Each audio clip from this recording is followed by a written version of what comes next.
नमस्कार, बहुत बहुत स्वागत है आप सभी का। आप देख रहे हैं IBC 24। तो मोदी 3.0 का पहला बजट आज पेश कर दिया गया है। वित्त मंत्री निर्मला सीतारमण ने आज देश का बजट पेश किया है और अब से थोड़ी देर पहले प्रधानमंत्री नरेंद्र मोदी ने भी देश को संबोधित किया है और आज के पेश किए गए इस बजट को उन्होंने समावेशी बताया है। और आपको बताते हैं कि प्रधानमंत्री नरेंद्र मोदी ने जब देश को संबोधित किया तो उन्होंने अपनी बातों में क्या कुछ खास कहा।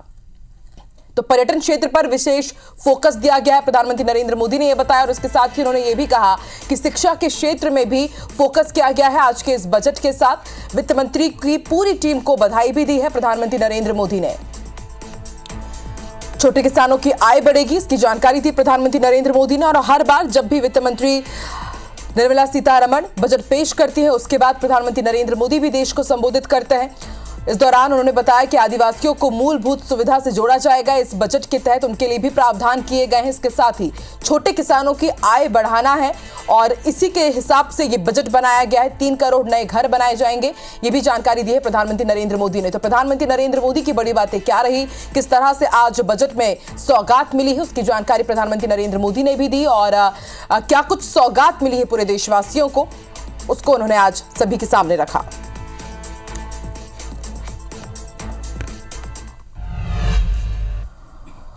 तो मध्य प्रदेश के वित्त मंत्री जगदीश देवड़ा आज के पेश किए गए बजट को लेकर क्या सोच रहे हैं, उनसे खास बातचीत की है IBC 24 संवाददाता ने। सुनिए। भारत सरकार का बजट आ चुका है और इस वक्त मध्य प्रदेश के वित्त मंत्री जगदीश देवड़ा हमारे साथ हैं। सर, पहला रिएक्शन क्या है, आज बजट आ गया? स्वागत है, अभिनंदन है यशस्वी प्रधानमंत्री जी के मार्गदर्शन में और कुशल वित्त मंत्री निर्मला सीतारमण जी ने जो बजट पेश किया है वो स्वागत योग्य बजट है। भारत के विकास का बजट है। मिशन 2047 जो विकसित राष्ट्रों की श्रेणी में नंबर 1 पर देश को लाना है, निश्चित रूप से उस दिशा में ये बजट है। और गरीब, महिला, युवा और किसान, ये इस पर फोकस किया है। और बहुत सारी चीज़ें हैं जो अभी विस्तार से जब बजट देखेंगे तो उसके बाद सामने आएगी। एक बड़ी राहत मिडिल क्लास फैमिलीज को दी है सर। टैक्स का जो रिजीम है अब वो बड़ी एक राहत मिडिल क्लास के लोगों को मिल रही है। बिल्कुल, बहुत सारी बातें इस बजट में हैं जो गरीबों के लिए और किसानों के लिए और आम जनता के लिए रखी है। इसीलिए मैं कह रहा हूँ कि ये बजट बहुत ही जनता का बजट है, जनता के लिए है और सर्वस्पर्शी बजट है। जाहिर है सर्वस्पर्शी बजट है, मध्य प्रदेश के वित्त मंत्री जगदीश देवड़ा का दावा है। और ये कह रहे हैं कि जिस तरीके से बजट प्लान किया गया है उससे 2047 तक देश की इकोनॉमी शानदार रहने वाली है। कैमरामैन रमेश के साथ नवीन सिंह, IBC 24 भोपाल। तो मध्य प्रदेश के वित्त मंत्री जगदीश देवड़ा को आप सुन रहे थे। उन्होंने इस बजट को समावेशी बताया है। और आपको बता दें, वित्त मंत्री निर्मला सीतारमण ने लगातार 7वीं बार बजट पेश करने का रिकॉर्ड अपने नाम कर लिया है। 1 घंटे करीब 23 मिनट के भाषण में उनका फोकस शिक्षा, रोजगार, किसान, महिला और युवाओं पर रहा। इसके अलावा नीतीश कुमार के बिहार और चंद्रबाबू नायडू के आंध्र प्रदेश पर केंद्र सरकार ने काफी अच्छा फोकस किया है, काफी मेहरबान नजर आई है। बजट में नई टैक्स रिजीम की अगर बात की जाए तो नई टैक्स रिजीम को जो चुन रहे हैं उनको अब 7.25 लाख तक की इनकम टैक्स फ्री कर दी गई है, यानी कि करीब 17,500 रुपए का उन्हें फायदा होगा। और पहली नौकरी वाली जिनकी सैलरी 1 लाख रुपए से कम होगी उन्हें सरकार अधिकतम 15,000 रुपए 3 किश्तों में देगी। तो PF का जो पूरा प्रावधान रहता है उसमें भी एक की बड़ी सौगात मिली है। और इसके साथ बजट की जो बड़ी बातें हैं लगातार IBC 24 भी आप तक वो पहुंचा रहा है। और उसके ही साथ जो तमाम प्रतिक्रियाएं आ रही है, राजनीतिक प्रतिक्रियाएं, भले ही वो पक्ष की हो या फिर विपक्ष की हो, वो भी हम आप तक पहुंचा। न्यू टैक्स रिजीम में राहत है, अब 7 लाख तक 5% आपको इनकम टैक्स देना होगा। और इसके साथ मोबाइल फोन 15% और सोना चांदी 6% सस्ता हुआ है। ये भी आपको जानकारी दे दे कि पहले नौकरी वालों के लिए 1 लाख रुपए से कम सैलरी होने पर EPFO यानी कि प्रोविडेंट फंड में पहली बार रजिस्टर जो करेंगे और यदि आपकी सैलरी 1 लाख रुपए से कम है तो 15,000 रुपए आपको सरकार की तरफ से मिलेंगे 3 अलग अलग किश्तों में। एजुकेशन लोन के लिए भी इसमें नया प्रावधान किया गया है। और सबसे ज्यादा जो फोकस किया गया है वो बिहार और आंध्र प्रदेश के लिए किया गया है। किसानों के लिए 6 करोड़ किसानों के लिए लैंड रजिस्ट्री लाई जाएगी और 5 राज्यों में नए किसान क्रेडिट कार्ड जारी किए जाएंगे। युवाओं के लिए भी अगर बात की जाए तो मुद्रा लोन की रकम 10 लाख से बढ़ाकर 20 लाख रुपए कर दी गई है।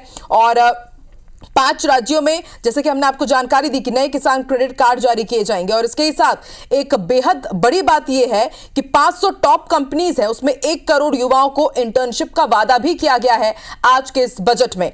और महिलाओं और लड़कियों की अगर बात की जाए तो महिलाओं और लड़कियों को लाभ पहुंचाने वाली योजनाओं के लिए 3 लाख करोड़ रुपए का प्रावधान किया गया है। तो हर एक वर्ग को कुछ ना कुछ सौगात मिली है, खासतौर पर किसान, युवा और महिलाओं पर फोकस किया गया है। और जैसे कि मोदी सरकार का विजन ही रहा है, उन्होंने पहले ही कहा था कि महिला, युवा, किसान ये हमारे फोकस पर रहेंगे और आज के इस बजट में कहीं ना कहीं उनके लिए ही यहां पर सौगात नजर आ रही है। इसके साथ ही सोलर एनर्जी को भी बढ़ावा देने के लिए सूर्य घर मुफ्त बिजली योजना के तहत 1 करोड़ घरों को 300 यूनिट तक हर महीने फ्री बिजली का भी प्रावधान किया गया है। तो लगातार हर एक अपडेट हम आपको बता रहे हैं। और जैसा कि माना जा रहा था कि नई सरकार है तो उसके बाद कई लोक लुभावन यहां पर फैसले लिए जाएंगे।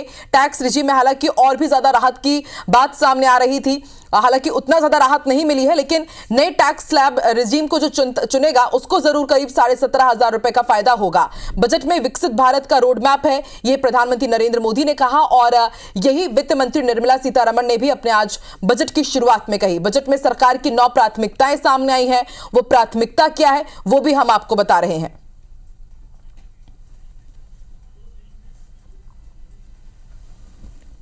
स्ट्रीट वेंडर्स के लिए उपलब्ध है।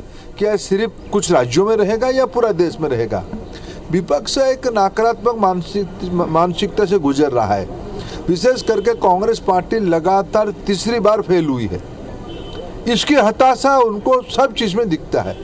इस बजट को मैं स्वागत करता हूं। सर, इंटर्नशिप की एक नई योजना आई है, उसमें 1 करोड़ युवाओं को उसका लाभ मिलेगा, लेकिन कांग्रेस का कहना है कि ये उसका जो मैनिफेस्टो था उसको कॉपी किया है। चिदम्बरम जी ने इस पर ट्वीट भी किया है। देखिए, फाइनली किया तो हमने ना, लोगों ने आपको तो मौका नहीं दिया। आप कई सारा आपने पीढ़ी दर पीढ़ियों तक आपने कई बात को कहते रहे। आपको लोगों ने पिछले में कहे ना कांग्रेस पार्टी तीसरी बार फेल हुई है, इसलिए तो नाम अभी कटा लेना चाहिए। चिदम्बरम साहब नाम कटा के और कहीं स्कूल में दाखिला करनी चाहिए।